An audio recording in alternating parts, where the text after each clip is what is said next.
Hi, இன்றைக்கி evening வந்து ஸ்நாக்ஸ்க்கு என்ன பண்ணலான்னு யோசிச்சிட்டே இருந்தேன். வீட்டில் பார்த்தா ஸ்வீட் பொட்டேட்டோ மட்டும்தான் இருந்துச்சு. அதை ரெகுலராக பாயில் பண்ணி சாப்பிட்டு ஒரே போரிங்காக இருந்துச்சு. பசங்களும் பெருசாக சாப்பிட மாட்டுறாங்க.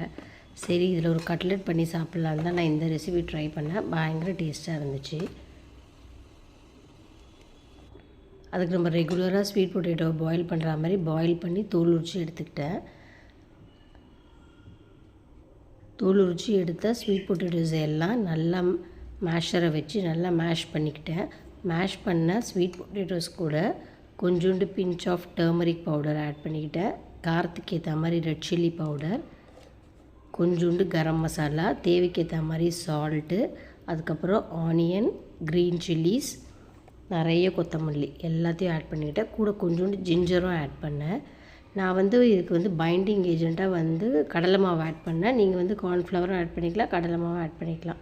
எல்லாத்தையும் சேர்ந்த மாதிரி நல்லா பிசைஞ்சு எடுத்துக்கிட்டு கட்லெட் ஷேப்பில் உருட்டி வச்சுட்டேன்.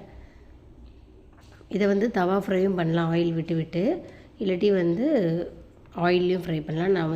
நான் ஷாலோ ஃப்ரை தான் பண்ணி எடுத்தேன். பயங்கர டேஸ்ட்டாக இருந்துச்சு. ஃபர்ஸ்ட் டைம் தான் இது ட்ரை பண்ணேன். சரி, எப்படி டேஸ்ட் இருக்கும்னு தெரியலன்னு சொல்லிட்டு கம்மியாக பண்ணேன். சீரியஸாக ரொம்ப ரெக்ரெட் பண்ணேன், கம்மியாக பண்ணேன்னு. அவ்வளோ டேஸ்ட்டாக இருந்துச்சு. 2 சைடும் ஆயிலில் போட்டு ஃப்ளிப் பண்ணி லோ ஃப்ளேமில் ஃப்ரை பண்ணி எடுத்தால் ரொம்ப டேஸ்ட்டாக இருந்துச்சு. கண்டிப்பாக ட்ரை பண்ணி பாருங்கள். இந்த ரெசிபி உங்களுக்கும் பிடிக்கும். ஸ்வீட் பொட்டேட்டோ சாப்பிடாத பசங்க கூட இதை கண்டிப்பாக சாப்பிடுவாங்க.